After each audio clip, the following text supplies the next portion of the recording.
Good morning, friends. Today I am going to talk about the need of a vaccine against a very crippling disease, herpes zoster. A company has recently come out with a vaccine against herpes zoster, uh, which is really a crippling disease. As you can see, the topic will be divided into three parts. Number one, is there any need of this vaccine? If yes, then are there some guidelines? If yes, then how do we incorporate it into our clinical practice? This is how I am going to, that is the flow of the talk. Uh, as we all know, herpes is a condition which can be easily diagnosed by any MBBS even. But the problem with the herpes zoster is that many a times we miss, and we as dermatologists have seen plethora of investigations being done before the patient reaches us. If patient develops pain in the chest area, the cardiologist gets echo and ECGs and whatnot. If something happens in the eye people, all other specialties at one point or the other can miss and ask for various investigations. So how does it affect? You know what happens in childhood? Right now there is a vaccine for BCG, for chickenpox, but earlier when this was not there, then disease was the vaccine. Children will suffer from varicella virus, they will have chickenpox, and people used to think it is a self-limiting disease, which it was. I remember once a pediatrician friend of mine called me on telephone and he's telling me, Bharti, bring your children here so that they can get exposed to chickenpox and they will have a lifelong immunity. Why? If you see in this slide, what happens is that varicella zoster virus establishes latency, and the primary infection induces this CMI, which subsequently results into herpes zoster infection, and which can lead on to complications like even herpes zoster ophthalmicus, which can be really serious. And the virus remains in the body. The vaccine which we give for varicella is effective for quite long time, and it is estimated that beyond the age of 50 years, maybe it becomes ineffective.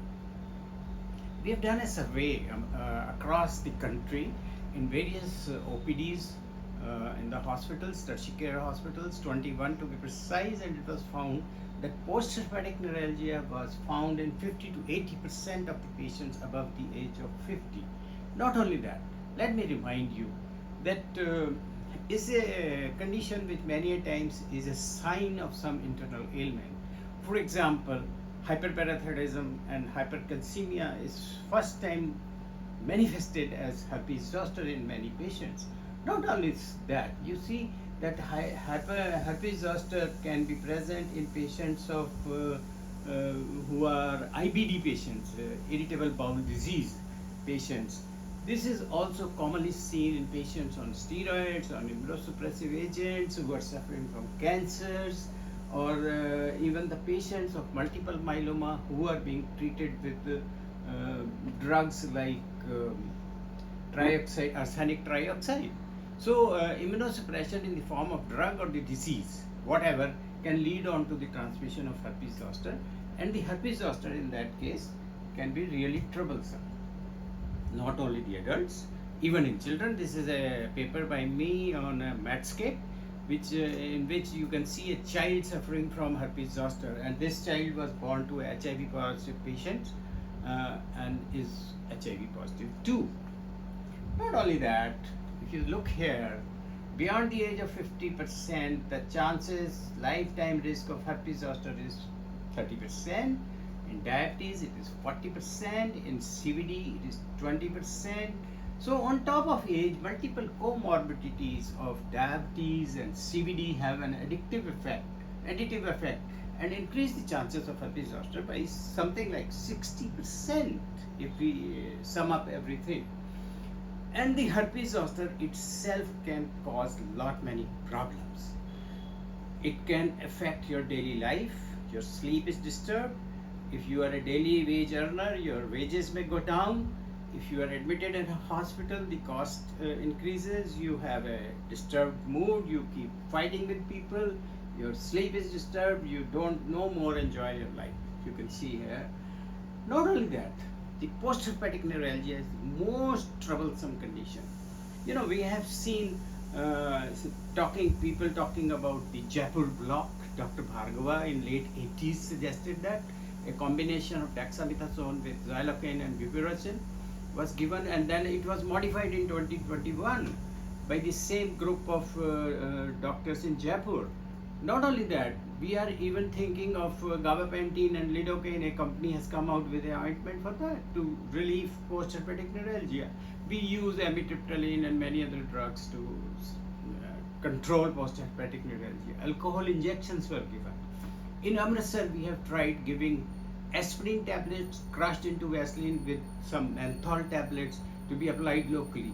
And very recently, I have read that Vicks Vapor Up, the old thing, is also being used for. So many things are being tried for post-herpetic neuralgia because it is a troublesome and at times a lifetime problem. In eye, ophthalmicus can be really bad. 25% of the patient involving that trigeminal branch can be in real trouble. Not only that, this can cause even the paralysis of the cranial nerves. As you can see here, the facial cranial nerve is paralyzed. So their complications of HIV are very bothersome. And the herpes zoster symptoms and complications can be more frequent and of longer duration, especially in immunocompromised patients. How it affects the pocket? Direct and indirectly it affects the pocket. If somebody has to be admitted, the cost increases, the wages may go down, as I said earlier, for a daily wage earner. Not only that, the drugs are costly, and if there is complications, then lifelong medication may be costly. So, where do we reach? If we give vaccine, what will happen is patient will not suffer from herpes. एक तरह से ना रहेगा बांस ना बजेगी बांसुरी. अगर herpes ही नहीं होगा, if there is no herpes, there will be no post-herpetic neuralgia. So that is the advantage of giving a vaccination. And the problem is that it is not 100%. Like any other vaccine, all vaccines we know are not 100% efficacious. We have seen this in COVID vaccine, we have seen in polio, measles, mumps, rubella, every vaccine, and every vaccine has been in controversy because of these reasons. The efficacy of Shingrix vaccine, the vaccine against herpes zoster, is 91 to 97%, as you can see in this slide, depending on the age of the person. If the age is more than 80%, effectiveness is only 91%, and above 50 it is 97%. So if you look at this, you realize that it is a minuscule of 3 to 9% who cannot be benefited. But that also tells that majority of the people can be benefited, and that is why the vaccine should always be given, forgetting the gray area. How about the guidelines? What do the guidelines, national guidelines say? If you look at this picture, you will realize that this has been incorporated in the guidelines of Canada, USA, UK, Holland, Austria, Australia, even our country, Italy, Germany. So majority of the nations have incorporated the vaccination of Shingrix or against herpes zoster in their guidelines. That's where we are. And who are to be given this vaccine? Those who are above the age of 50, and it is irrespective, you see here, it is irrespective of the fact that whether somebody has suffered herpes in past or not, whether somebody has suffered varicella in the past or not, whether somebody has been given varicella vaccine or not, whether one has been given a live vaccine which was earlier available in United States by the name Zoster. So it is immaterial. Anybody above 50 should get it. If you get after 50, then the chances are that you may not suffer from herpes and post-herpetic neuralgia and the complications. 19 and above is only recommended in immunocompromised patients, and 2 doses are given in both the cases, day 0 and then after 2 to 6 months. But in 19 and above, in patients who are on immunosuppressive drugs or immunocompromised, suffering from chronic ailments like cancer or HIV or hepatitis B, C, whatever, in those cases, the second dose can even be given at 1 month interval. This is the dosage schedule. You can see this photograph. This is a patient's photograph which was given in a group by Dr. Sumesh, who very kindly agreed to my suggestion of sharing with the general audience. This patient was put on JAK2 inhibitor, tofacitinib, we all use for various conditions like alopecia, like vitiligo and psoriasis, and this gentleman suffered from a generalized varicella infection. Had he been given the vaccine, he would not have suffered. So this is just one example I am showing you, but you can find from your own clinical practice, there can be many examples. The name is Shingrix, the vaccine which GlaxoSmithKline has launched. It was launched in 2017 in US, but in our country it has been launched this year, and it is available in 2 vials. One is to be mixed with the other, and that shot is given today and then after 2 months to 6 months, depending on, as I told earlier, and it has a shelf life of 3 years. It can be kept in the fridge but should not be frozen. Complications are hardly like any other vaccine. Pain at the site of injection, myalgias, some fibralgias, a little headache here and there, but all these complications last not more than 1 to 2 days. So nothing to bother. It is a very small price one can pay for the benefit of lifelong post-herpetic neuralgia. How it is given? I told you it should not be frozen. It should be stored in refrigerator. Now, how do we incorporate it into our clinical practice? You know, as a clinician, we have a duty to prevent diseases. It is not that a patient suffers from a disease and then he comes to us and then we treat. After all, that is the reason that we advocate BCG, polio, MMR, and all other type of vaccines, so that patient doesn't suffer. It is in the same tune I am telling you that it is our duty to tell people that this vaccine is available, and people may not be aware. You know, I give an example. One of the friends, dermatologist colleague of mine, his brother-in-law was suffering from cancer prostate, and when he visited an oncologist, his wife accompanied him, and what she saw waiting outside was a literature which said a retracted nipple can be cancer. Now she realized that she had a retracted nipple and she was diagnosed as a cancer breast. So awareness, and it is our duty, whether we keep a literature in our waiting area or we talk to the patient, we tell about this vaccine availability.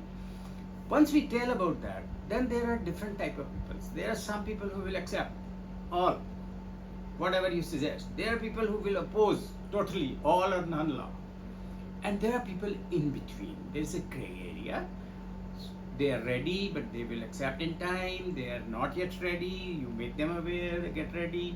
These are these people whom we should educate in our clinical practice, day-to-day clinical practice, and as a duty, we should say that they should get this vaccine.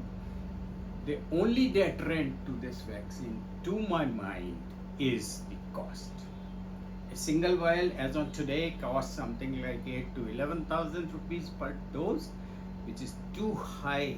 I wish that the company can reduce it to 0, or it can be incorporated in the national programs and given free of cost. This will save lots of healthy days, disease days will be out. So I feel that this is a vaccine which is slightly costly, not slightly, very costly. But if cost can be cut down, or if somebody can afford, then it is a must. Many of my friends had it and they are happy, no complications, no nothing. To summarize, older adults are at higher risk of shingles. Shingles is associated with direct and indirect costs, and vaccination is an advisable long-term prevention strategy. Its doses are highly efficacious. It offers a highly efficacious vaccine, and it is recommended by multiple international guidelines for prevention. As a physician, it is our duty to recommend it. Here you see a photograph of a meeting, similar meeting, talking about Shingrix of Amritsar dermatologists and physicians. Thank you very much for listening patiently. And if you have any queries, you can write me a mail on Rakesh Bharti, RAKESH BHARTI 1 in numeric @gmail.com, or WhatsApp me on my telephone, that is 98140442213. I repeat, 98140442213. Thank you for a patient listening.